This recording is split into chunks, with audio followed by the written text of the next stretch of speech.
موضوعی مۆلیدە فقط گازەکەیە. کەی گاز دابەزێت سعری ئەمپێر دابەزێ، کەی گاز گران بێ سعری ئەمپێر گرانە بێ.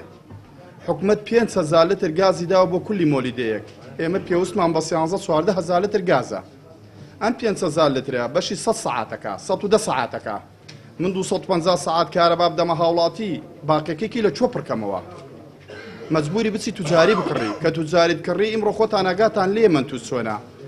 سعری بۆتە 900-950 دینار. 950 دینار فی 220 لتری بکە بەرمیلی تقریبان 209,000 دەرەچێت.